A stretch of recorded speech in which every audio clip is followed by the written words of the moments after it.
What up, y'all? This DJ Illmatic back once again, coming at you live and direct, straight from my crib, USA, daily operation, episode 13, here to chop it up with you about all the goings on in the gaming world today. Let's get right into it. Electric relaxation. Spent the last week playing Borderlands, the pre-sequel. Had a great time playing this game. In fact, I loved it so much that the two games I told y'all I was going to highlight y'all about this week, Bloodborne and MLB The Show 15, I didn't even get a chance to play. I was spent most of my week playing Borderlands, the pre-sequel, on the Handsome Collection on the PS4. Now, I'm not a huge Borderlands fan. I've played both Borderlands 1 and Borderlands 2. I enjoyed both games, but it's not a series that I highly anticipate when the games are announced. That being said, I love Claptrap. Claptrap is one of my favorite characters in gaming, one of my favorite robot characters, period. He goes in the Robot Hall of Fame with R2-D2 and C-3PO and Johnny Five from Short Circuit and Gladys from Portal. But I love Claptrap as a character, and so if Borderlands the pre-sequel doesn't do anything right other than this, I would still love it. You get a chance to play as Claptrap, which is most of the fun for me, just hearing what he has to say, all the little one-liners and the little things he says. I really love playing as Claptrap, enjoying the dialogue, enjoying just listening to him and the things he has to say. Love the loot system. I mean, that's the draw of Borderlands, is the loot system and leveling up, finding new and better guns. And I love that about the game. That's really the draw. Also, the level up system, leveling up your character. I'm not too deep in the leveling up in terms of Claptrap. I'm probably like a level 10 or so maybe, so I haven't unlocked a whole lot of the different perks or abilities so far. I did it. One of the early abilities I unlocked was a specific type of gun is you'll get extra damage for that specific type of gun, but all the rest of the guns, if you don't use them, if you don't use that one specific gun and use another gun, those guns do less damage. And so there's a trade-off, and the gun that does more damage switches every minute or two, and so it keeps you changing between the different guns, which is good because usually it kind of opens up the game up a little bit more for me, at least, because usually when I find a specific gun or a certain type of gun, I kind of stick with that gun. But now that I get an added bonus for a particular gun and that constantly changes, that keeps me rotating the guns, which kind of keeps the game fresh and keeps me looking for all kind of new guns. Only really complaint I've ever had about Borderlands is the picking up the loot. It's one of those games where if you haven't played Borderlands before, you have to actually go up to the loot and push on PlayStation 4 the square button to pick up the loot, and I don't like that. And what bothers me, or what makes it worse, is when you're out on the moon and there's no gravity, when you open up a case, the loot actually, you absorb it in automatically, which is the way I wish it would work throughout the game. Unfortunately, when you're inside and you do have gravity, you have to actually go up and press a button to pick things up. I don't like that. I don't mind it for the guns so much because you have limited space in your backpack or whatever you want to call it. And so I'm not going to pick up every gun, depending on if I want it or not, or if it's valuable enough to trade in. I'm not picking up every gun, so I like the ability to choose between whether or not I want to pick up a gun or a shield or something. But for things like ammo and money and things like that, things I want as much of as I can, I want to pick up. I wish you would just automatically absorb those like you do when there's no gravity. That's really my only one gripe with Borderlands, the pre-sequel, or the Borderlands series period. But I'm really loving the game, really enjoying it, and I'll be spending a lot more time with it this week as well. And so also spend a lot of time, like I do every week, with NBA 2K15. Big basketball fan now. My basketball fans out there, the playoffs have started. The regular season is over. So what NBA 2K has done is all the teams that did not make the playoffs, they put the injured players back on the rosters. That means I can finally play with my Knicks, play with Carmelo Anthony. I got a chance to do that over the weekend, and it was just as ugly as it was in the regular season in real life. Unfortunately, my Knicks were horrible this year. Hopefully we get the number one pick out of that. But playing with them was just as horrible. It's painful. I was playing with Melo, felt good. I've been playing with Melo for several years now, so I'm a beast with Melo, but I couldn't score with anyone else. But I bring that up to bring up one point, and one thing that drives me crazy about the NBA 2K15 series is when a player is injured during the regular season, they take that player off the roster, and so they don't let you use them. I despise that, at least online. You can use it offline, but online you cannot use an injured player, and so I despise that portion of the game, or that part of the game. Now, I understand the need to be realistic, and these games, NBA 2K tries to capture the realism of the game, but they should remember that it's a video game first, and foremost, a video game is supposed to be fun. And so it really bothers me that they take injured players off the roster. I don't mind them. For instance, Madden, if a player is injured or not starting, they'll take him off the starting roster, but he's still there, and you can put him back in the roster. They don't take, and another thing 2K does, even if they leave him on the roster, they take like 20, 30 points off their overall, so even if you do put him back in, they're useless. I don't like that. Give me the option of putting my star player back, or any of my players back in the game.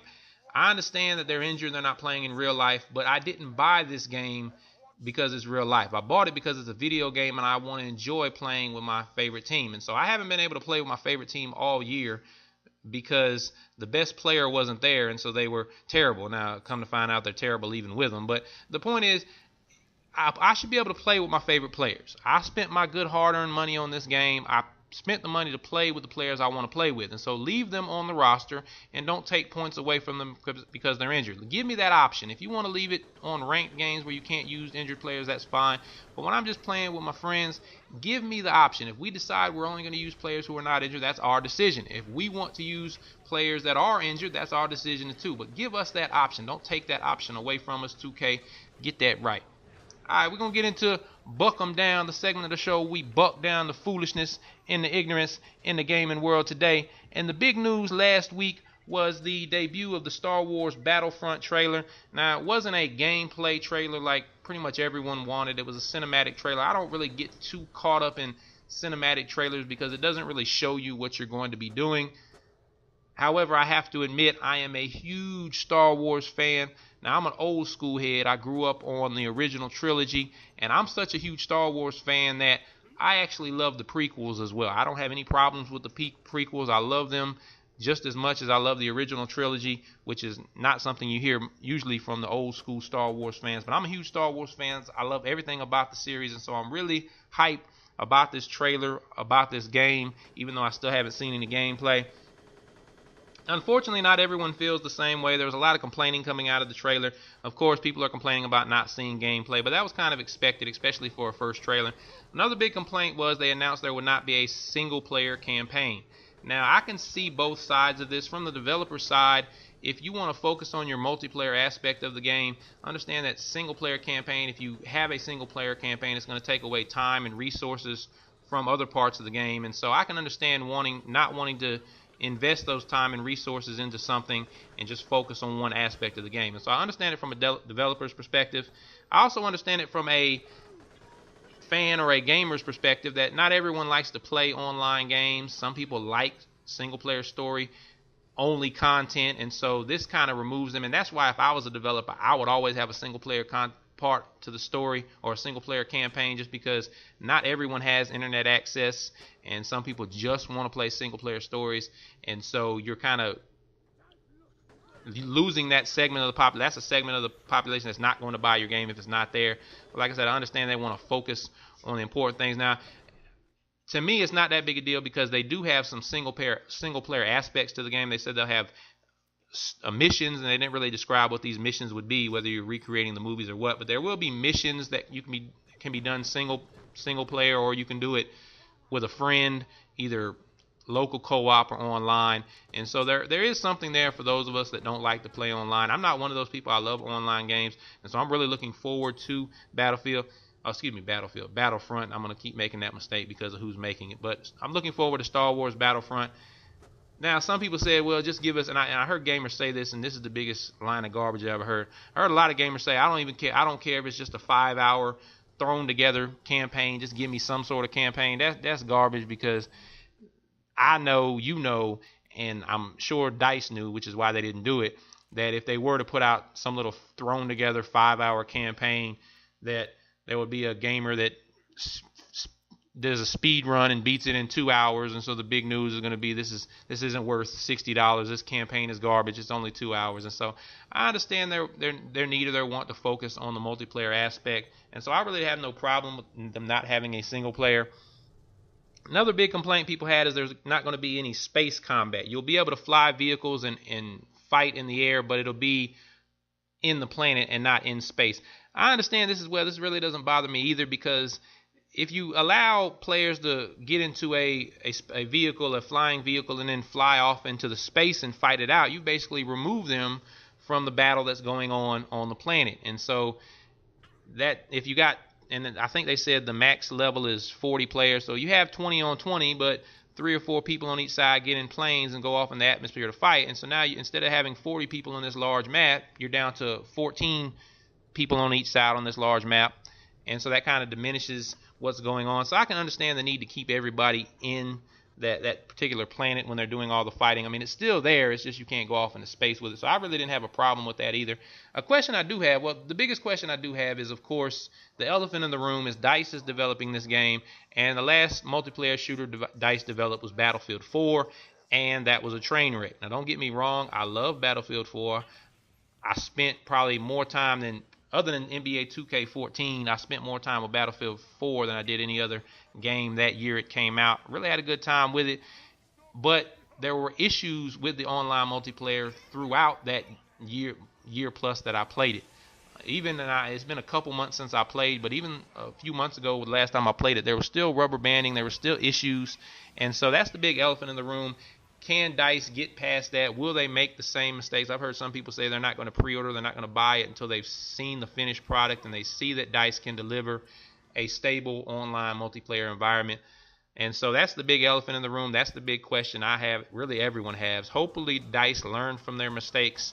Battlefield Hardline is running smoothly. Now I know it's a completely different developer, but of course being part of EA, I'm sure they share all the same information and whatnot. So hopefully the fact that Battlefield Hardline servers have been running well since the release, that will bode well for Battlefront. Also, another big question I have is, it's going to be a first-person / third-person shooter. So basically, whichever one you want to play it in, if you want to play it in first person, you want to play it in third person, you can. My only question about that is the balance. Will you be just as effective in both? Because I'll be honest with you, I don't like third-person multiplayer shooters. I love third-person action games and third-person shooters in terms of single-player stories, but playing them online, I've never really cared for that, and I'm not very good at them either. I'm much better at first-person shooters, and it could be just that I'm not very good at third-person. So maybe you can be just as effective in third-person, but for me, I've never been able to do that. So I just wonder if those two will be balanced in terms of, if you do play in third-person, will you be just as effective as someone playing in first-person, or does it feel like you're hampered? And so those are my big questions. Like I said, the game comes out November 17th, I believe. Like I said, I can't wait for the game. I absolutely love Star Wars, and so this is number one on my list. I'm buying it day one. I don't care if I have questions about DICE or not. You can throw Star Wars on anything and I'm all in. And so I'm really looking forward to this game. Alright, y'all, that's all the time we got for this week's episode of Daily Operation. It's been DJ Illmatic, Daily Operation, episode 13. Once again, check us out at 8bitchimp.com for all that gaming flavor you savor.